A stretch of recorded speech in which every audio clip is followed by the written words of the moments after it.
नमस्कार, चार का वार देख रहे हैं आप। मैं हूं आपके साथ पूजा यादव। चार के वार में सबसे पहले बात होगी प्रधानमंत्री नरेंद्र मोदी की। आज शाम आसियान इंडिया समिट में हिस्सा लेने के लिए इंडोनेशिया रवाना होंगे और इस विजिट में पीएम आसियान यानी association of south east Asian Nations के सदस्य देशों से व्यापार और सिक्योरिटी जैसे अहम मुद्दों पर चर्चा करेंगे। इस पूरी खबर पर मैं आगे आपको जानकारी दूंगी, लेकिन दूसरी और अगली बड़ी खबर आपको बताएंगी महिमा सिंह कंवर। देखिए, भारत बनाम इंडिया पर देश में छिड़ी जंग के बीच अब कांग्रेस नेता अधीर रंजन चौधरी ने सरकार पर पलटवार कर दिया। इसके बाद से पूरा विवाद गोला बारूद की तरफ पहुंच चुका है। आखिर क्या कुछ चल रहा है पूरे देश में, इस वक्त राजनीति में क्या कुछ चल रहा है, वो आपको बताएंगे रिपोर्ट के जरिए। तीसरी बड़ी खबर आपको बताएंगे आयुष सूर्यवंशी। देश के पूर्व राष्ट्रपति रामनाथ कोविंद की अध्यक्षता में एक देश एक चुनाव को लेकर मोदी सरकार की ओर से गठित की गई 8 सदस्यीय उच्च स्तरीय समिति की बैठक रामनाथ कोविंद की अध्यक्षता में हो रही है। इसमें गृह मंत्री अमित शाह भी शामिल हैं। क्या अपडेट इसको लेकर बताएंगे, लेकिन इस वक्त की बड़ी खबर बताएंगे आपको पूजा। और देखिए, बड़ी खबर, राजस्थान चुनाव के लिए कांग्रेस ने कर दिया घोषणा। राजस्थान कांग्रेस कोर कमेटी का ऐलान हो चुका है। कोर कमेटी कोऑर्डिनेशन कमेटी की घोषणा हो चुकी है। कैंपेन कमेटी, मैनिफेस्टो कमेटी का भी ऐलान हो चुका है। स्ट्रेटेजी कमेटी, कम्युनिकेशन कमेटी का ऐलान, पब्लिकेशन कमेटी, प्रोटोकॉल कमेटी की घोषणा हो चुकी है। यानी इस वक्त राजस्थान में कांग्रेस बिल्कुल इसी साल के आखिर में राजस्थान के अंदर चुनाव होने, राजस्थान समेत 5 राज्यों में विधानसभा चुनाव होने। ऐसे में राजस्थान के अंदर तमाम जो दल हैं वो अपनी अपनी तैयारी में जुटे हुए हैं। राजस्थान चुनाव के मद्देनजर राजस्थान कांग्रेस ने अपनी कोर कमेटी का ऐलान कर दिया है। कौन सी कमेटी किस तरीके से काम करेगी, उसमें कौन कौन से मेंबर होंगे, अब सब कुछ साफ हो चुका है। कैंपेन कमेटी हो, मैनिफेस्टो कमेटी हो या फिर और अन्य कमेटी का जिक्र क्यों ना हो, सभी का ऐलान हो चुका है।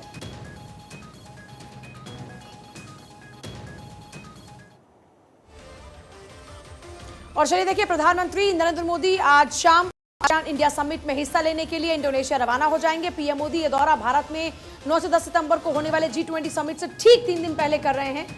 इस विजिट में पीएम आसियान यानी association of south east Asian Nations के सदस्य देशों से व्यापार और सिक्योरिटी जैसे अहम मुद्दों पर चर्चा करेंगे। समिट के दौरान में आसियान देशों में यूपीआई लॉन्च होने की घोषणा की जा सकती है। आसियान में Malaysia, Indonesia, Myanmar, Vietnam, Cambodia, Philippines, Brunei, Thailand, Laos और सिंगापुर शामिल हैं। भारत ने पिछले साल ही आसियान देशों के साथ कॉम्प्रिहेंसिव स्ट्रैटेजिक पार्टनरशिप यानी कि CSP पर साइन किया था और इसी के चलते पीएम मोदी का यह दौरा काफी महत्वपूर्ण माना जा रहा है। दरअसल व्यापक रणनीतिक साझेदारी के बाद द्विपक्षीय संबंध और मजबूत होते हैं और इसी के तहत रक्षा, आर्थिक और तकनीकी हितों को बढ़ाने के लिए मिलकर काम किया जाता है। इस इलाके में चीन को काउंटर करने के लिए भारत आसियान देशों के साथ संबंधों को और मजबूत कर रहा है। कुल मिलाकर देखा जाए तो देश के अंदर भी G20 समिट का बड़ा आयोजन होने जा रहा है और उससे 3 दिन पहले आसियान समिट में पीएम मोदी पहुंच रहे हैं। और आज देखिए, इंडोनेशिया पीएम मोदी जाएंगे और यहां पर व्यापार, सिक्योरिटी जैसे अहम मुद्दे हैं, इन पर चर्चा होगी। इंडो पैसिफिक फोरम में भी शामिल होंगे पीएम मोदी। 9 आसियान समिट में शामिल हो चुके हैं अब तक पीएम मोदी। यह पूरी जानकारी देखिए कौन कौन सी कंट्रीज हैं। इसमें आता है Malaysia, Indonesia, Myanmar, Vietnam, Cambodia, Philippines, Brunei, Thailand, Laos और सिंगापुर। ये वो देश हैं जो इसमें शामिल हैं।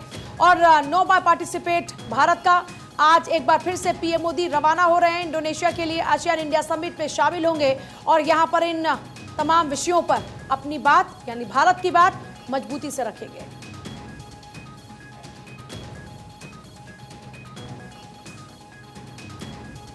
अगली बड़ी खबर आपको बता दें, प्रधानमंत्री मोदी ने दरअसल INDI और भारत विवाद पर मंत्रियों को सलाह दी है। विवाद पर अब मंत्रियों को ना बोलने की सलाह दी। सूत्रों के हवाले से जानकारी मिल रही है कि सलाह उनकी तरफ से दी गई। इस विवाद पर मंत्रियों को ना बोलने की सलाह दी गई है। तो INDI वर्सेस भारत को लेकर आपने देखा है कि कैसे लगातार अब वाद पलटवार का सिलसिला आयुष तेज होते हुए नजर आ रहा है और इसी कड़ी में प्रधानमंत्री ने यहाँ पर सलाह दी है। तो भारत बनाम इंडिया जो सियासी मुद्दा है उसको लेकर प्रधानमंत्री नरेंद्र मोदी ने सलाह दी है कि इस पर मंत्रियों को नहीं बोलना है, इससे बोलने पर बचना होगा। वहीं सनातन विवाद को लेकर भी पीएम ने कहा कि इस पर मजबूती से अपना पक्ष रखें, लेकिन विवादों से बचना होगा।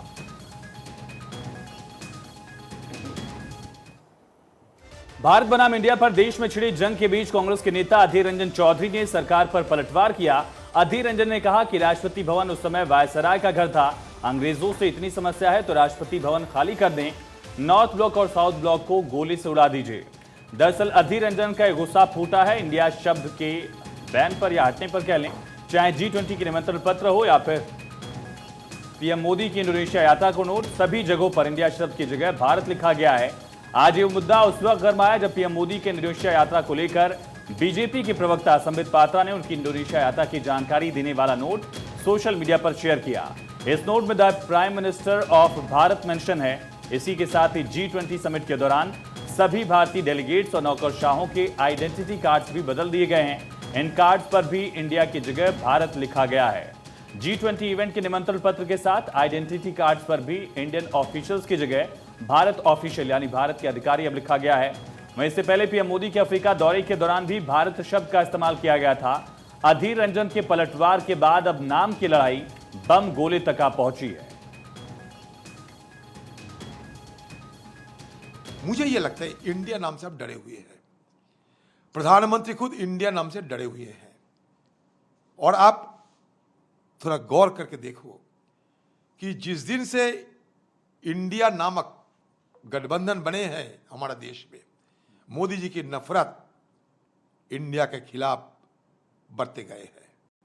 कभी कहते हैं इंडियन मुजाहिदीन, कभी कहते हैं ईस्ट इंडियन, अभी कहते हैं कि महामहिम भारत। इंडिया नाम हटा देना चाहते हैं, लेकिन Bharat that is India shall be union state article की 1 नंबर पे है। और अगर इतना इंग्रेज के खिलाफ और इंग्रेज की गुलामी की चलते बीजेपी पार्टी को इतना बुरा लगते तो ये राष्ट्रपति भवन को त्याग करना चाहिए अभी। तो देखिए, देश में एक नई बहस छिड़ चुकी है और यह है इंडिया वर्सेस भारत। जबकि India is Bharat and Bharat is India, उसके बावजूद भी ये लड़ाई लगातार हो रही है और ये लड़ाई अब सियासी हो चुकी है, जिस पर सियासत में जो बयानबाजियां हैं उसका दौर कुछ इस तरह छिड़ा है कि वो रुकने का नाम नहीं ले रहा। और ये देश चाहता है, ये देश की आवाज़ है। और जो लोग अभी भी ये बात नहीं समझ रहे हैं, जो लोग अभी भी इस बात को महसूस नहीं कर रहे हैं, वो इंडिया के जो है वो सुरूर में अभी भी हैं। उनको समझ में नहीं आ रहा है कि आज जो बदलाव है देश के लोगों के दिमाग में, लोगों के दिलों में, आज हम जब बात करते हैं एक देश एक चुनाव की, अरे भाई एक देश एक नाम की क्या प्रॉब्लम है आपको? तो अगर कहीं कमियां रहीं, कहीं गलतियां हुई, कहीं किसी वजह से चीज़ें नहीं हुई, उसको करेक्ट करने की दिशा में देश अगर आगे बढ़ रहा है, नरेंद्र मोदी जी की उस दिशा में जो है वो देश को आगे लेके जा रहे हैं, तो सबको स्वागत करना चाहिए। सच्चाई तो ये है कि देश के नाम को लेकर अपने संविधान के साथ छेड़छाड़ करने का मौका बीजेपी के एनडीए को या खुद विपक्ष ने एक सोची समझी रणनीति व षड्यंत्र के तहत अपने गठबंधन का नाम इंडिया रखकर इनको दिया है। या फिर ये कहा जाए ये सब कुछ सत्ता पक्ष व विपक्ष की अंदरूनी मिली भगत से हो रहा है, इसकी भी आशंका है। ये भी एक आम चर्चा है जिसकी जितनी भी निंदा की जाए वह कम है। भारत बोलने व लिखने पर चिढ़ क्या है, दिक्कत क्या है, क्यों जलन हो रही है, क्यों तूल दिया जा रहा? कांग्रेस व गठबंधन गठबंधन के सभी नेता मुंबई टूल किट की माध्यम से भारत सनातन भारतीयता राष्ट्रवाद को योजनाबद्ध षड्यंत्र के तहत बदनाम करने का प्रयास कर रहे हैं, समाप्त करने की योजनाएं बना रहे हैं, बार बार काउंटर कर रहे हैं। देखिए, विपक्ष मुद्दा विहीन है। भारत हमारा सनातन भी है, भारत हमारा वर्तमान भी है और भारत हमारा भविष्य भी है। जब हमारे देश की सेना किसी दुश्मन सेना को हराती है तो क्या बोलते हैं? भारत माता की जय। कोई इंडिया माता की जय बोलता है क्या? लेकिन यह तथाकथित रूप से जिनके पास कोई मुद्दा नहीं है, भारत शब्द का प्रयोग किए जाने का हर भारतवासी स्वागत कर रहा है, लेकिन सत्ता के बिना जो बेचैन हैं वो भारत का नाम आने मात्र से बेचैन हो जा रहे हैं। जो यह राजनीति करते हैं उनकी राजनीति का कोई भविष्य नहीं है। और भारत कहने पे मुझे गर्व है, मैं भारत माता की जय बोलता हूँ। तो आपने सुना कि कैसे वार पलटवार का जो सिलसिला लगातार तेज होते जा रहा है। इस पूरे विवाद पर आपको ये भी हम बताएंगे कि विदेश मंत्री डॉक्टर एस जयशंकर की आखिर क्या प्रतिक्रिया सामने है, इनकी तरफ से क्या स्टेटमेंट दिया गया है, अब आप वो भी सुनिए। India, that is Bharat. It is there in the constitution. Please, I would invite everybody to read it. No, I think when you say Bharat, in a sense, a meaning and a understanding and a connotation that comes with it, and that is reflected in our constitution as well. वहीं देश के पूर्व राष्ट्रपति रामनाथ कोविंद की अध्यक्षता में एक देशीय चुनाव को लेकर मोदी सरकार की ओर से गठित की गई 8 सदस्यीय उच्च स्तरीय समिति की पहली बैठक पूर्व राष्ट्रपति रामनाथ कोविंद, जो कि अध्यक्ष कमेटी की, उनकी अध्यक्षता में हो रही है। इसमें केंद्रीय गृह एवं सहकारिता मंत्री अमित शाह समेत समिति के अन्य सदस्य मौजूद हैं। मोदी सरकार ने देश में लोकसभा, सभी विधानसभाओं और स्थानीय पंचायतों के साथ नगर पालिकाओं तक में एक साथ चुनाव करवाने के सभी पहलुओं पर विचार विमर्श कर सिफारिश देने के लिए 2 सितंबर को पूर्व राष्ट्रपति रामनाथ कोविंद की अध्यक्षता में ये समिति गठित की थी और उसकी आज पहली बैठक में चेयरमैन रामनाथ कोविंद के अलावा बाकी के 8 सदस्य भी मौजूद हैं, जिसमें गृह मंत्री अमित शाह भी बैठक में शामिल। और संवाददाता आनंद सिंह हमारे साथ कनेक्ट है। आनंद, पहली बैठक, क्या एजेंडा, किन पहलुओं को लेकर चर्चा, और कमेटी ने ऑफिस कहां रखा है अपना? जी बिल्कुल, अगर बात करें इस बैठक की तो ये बैठक पूरी तरह से इनफॉर्मल थी। दरअसल इस बैठक करने का मकसद एक था कि जब इसकी फॉर्मल बैठक होगी तो क्या मुद्दे रखे जाएंगे, क्या रूपरेखा होगी और किन मुद्दों पर ये तमाम बैठक या कहीं इसको लेकर आगे बढ़ा जाएगा। और आपने जैसा कहा ऑफिस की, तो ऑफिस जब वो सर्कुलर आया था उसमें साफ बताया गया था कि नई दिल्ली में कहीं ऑफिस होगा।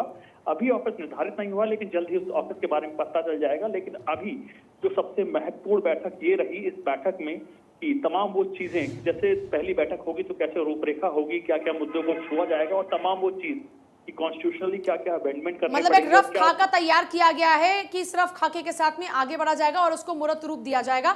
आनंद, बहुत ही शुक्रिया आपका फिलहाल पूरी जानकारी के लिए। तो देखिए, पहली बैठक लेकिन इनफॉर्मल, जैसा आनंद कह रहे थे, फॉर्मल बैठक जब होगी तो रूपरेखा क्या रहेगी वो तमाम तस्वीरें भी स्पष्ट होंगी। पीएम मोदी की केंद्रीय मंत्रियों की सलाह। इस वक्त बड़ी खबर, सनातन विवाद पर शर्तों के साथ बोलने की छूट दी है। उदयनिधि के आरोपों का सही से जवाब दे पीएम मोदी की तरफ से ये सलाह दी गई है। शर्तों के साथ में सनातन धर्म पर विवाद पर बोलने की छूट है। ये बड़ी जानकारी इस वक्त देखिए, सनातन को लेकर जो टिप्पणी की गई थी उदयनिधि की ओर से, उसके बाद में बीजेपी के तमाम नेता, सांसद, विधायक सभी ने मोर्चा खोल दिया था और लगातार हमले किए जा रहे थे।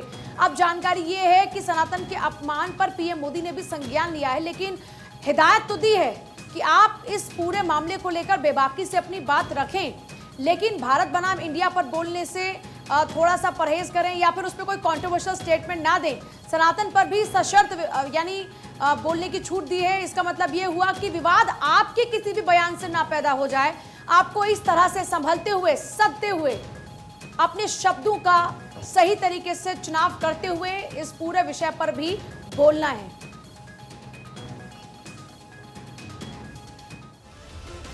तो चलिए 4 के बार में वक्त है